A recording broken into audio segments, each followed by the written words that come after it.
Welcome to the Open Learning Campus, brought to you by the World Bank Group.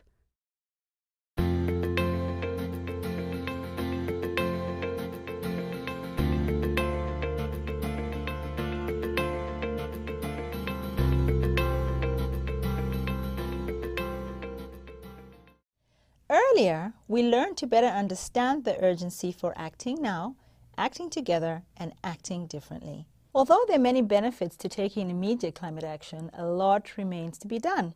So what will it take to curb emissions? The most important thing we now need is strength of political will. I think we understand the immense risks of climate change. We understand the scale of economic change we need to make. That is essentially a new energy and industrial revolution. In the case of industrial revolutions in the past, there have always been dislocations. There have always been people who oppose change. You should not dismiss that. You should recognize that dislocation is involved. You should recognize that some energy prices will have to go up. And you have to deal with that change. Now, what could such a green industrial revolution include, and what possible benefits would it offer? We need to accelerate the pace of the new industrial revolution that is taking place right now. This industrial revolution is moving in the direction of green technologies, green energy, cleaner technologies in various production processes, but also in infrastructure, housing, and transportation. Accelerating that pace will keep us below 2 degrees. It will also reduce emissions and, in effect, promote growth and wealth creation in poorer countries. Climate change is thus a challenge that can be turned into valuable opportunities. What are some policy interventions that countries can start exploring right away while taking advantage of subsequent economic and social benefits? In many countries, we have way too much debt and not enough equity. And if we deal with the climate change issue right, we can actually address the three: the environmental damage, the lack of revenue that could actually reduce debt and restore fiscal situations, and we could certainly restore that economic instability that will result from the environmental damages caused by climate change. And getting the pricing right is key. If you don't price in the externalities, the negative externalities, to use, colloquial economic jargon, then you miss a huge opportunity to deal with the three issues that I've identified. The second thing that they can do is to actually gradually phase out and remove the subsidies that apply to energies, and particularly fossil energies. If the price of fuel, of fossil energy, is right because it incorporates the negative externalities, then it encourages investment in the renewable energies without subsidies.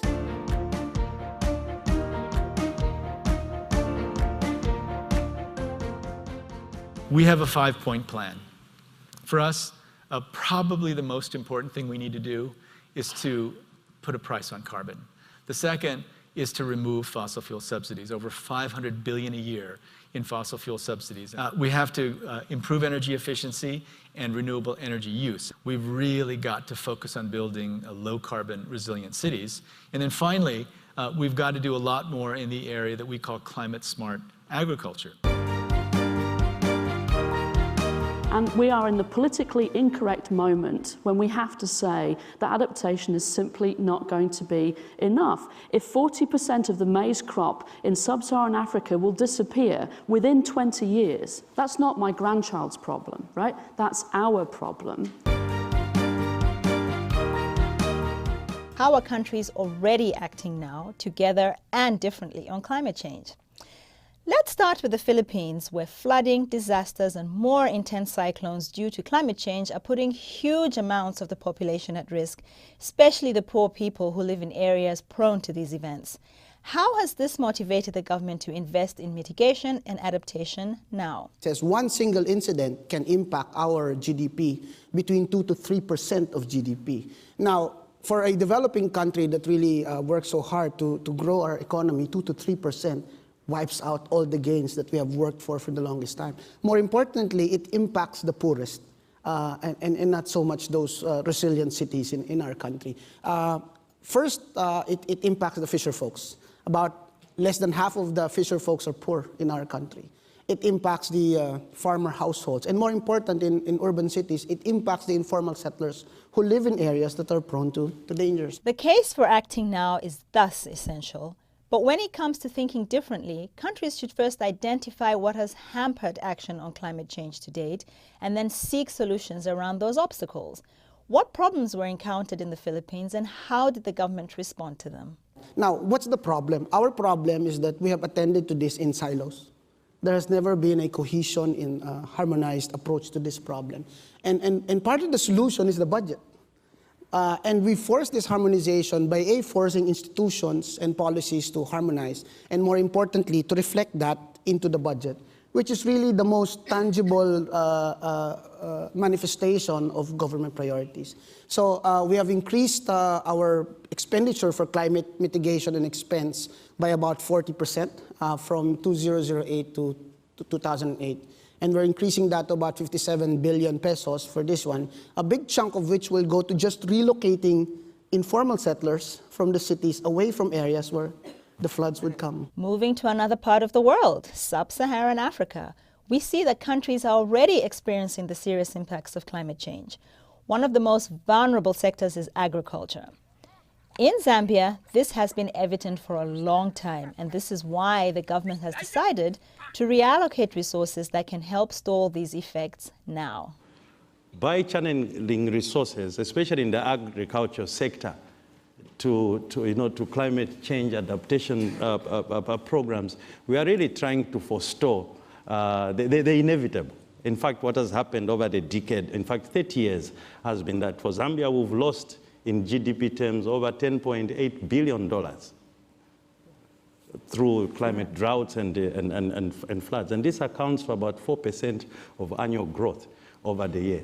If we do not put in these countermeasures, we are seeing over the next decade, we'll be losing another $4 billion in GDP growth, which is 0.9% annual growth.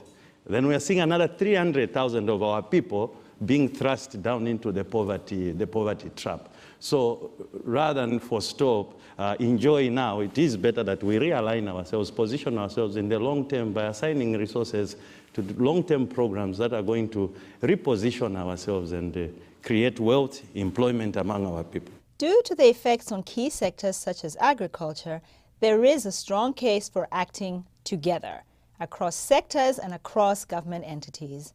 What are examples of how countries can work together to mainstream adaptation and mitigation into development planning? It's not just an environmental problem, it's actually a developmental problem. And this is how we are dealing with it in Zambia. So what we have done to institutionalize the systems that would deal with this issue besides the budget has been to set up an interministerial climate change committee that then has a secretariat, a national secretariat on climate change, both committees of which we chair. They are both resident in the Ministry of Finance. And then we do also have the Zambia Climate Change Committee, which is also it's a structure from civil society. So these basically are the people that play oversight functions in terms of pressure groups out there in the rural areas to highlight some of these issues. The National Committee on Climate really coordinates the activities because the implementation aspect is really by sector ministries. So with this structure, then what we've done has been to mainstream the climate change adaptation and mitigation processes into the budgeting, in fact, the national development planning and budgeting process. Having a vision in mind is also important. What can these kinds of actions bring?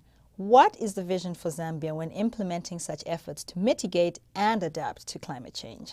So our commitment currently has been that within the decade, we are committing 25% of the budget towards climate change and adaptation activities. These positive examples show that action can be taken on a national level now. While a broad range of policy options are available, there is no one-size-fits-all solution. Every country is facing a different dynamic as it looks at what climate change is going to bring to the economic growth that the country hopes for over the next 20 years. For the Philippines, they have a particular situation. Zambia has a different situation. The poles of growth in those countries are different as well. The agriculture sector is important in some countries, mining, services, and how climate will impact all of those has to be properly understood as you plot your way forward. As we have seen throughout this module, much of the discussions on climate action focus on what governments can do. Could you describe other stakeholders who can and should take action on climate change? None of the global issues, climate being the central one, is going to be solved merely by a top-down approach. And from the perspective of climate, it means certainly that all countries are affected, that all countries have a responsibility, that all countries can contribute very differently from each other, but also that it is not just the responsibility of governments, that it is the responsibility of the global community. So it's not just governments, it's subnationals, it's private sector, it's students, it's consumers, it's the financial sector, it's the insurance sector. Honestly, there is barely a sector that cannot contribute in some way to solving climate. Take care of your own footprint, make an extra effort, and do your best to reduce it. If everyone does it, it will make a difference. Be creative and proactive. Tell your friends, neighbors, and politicians. I hope this MOOC provided you with ideas, tools, and resources to act now, act together, and act differently to respond to the climate change challenges of today. We know we can do it. We need to start now.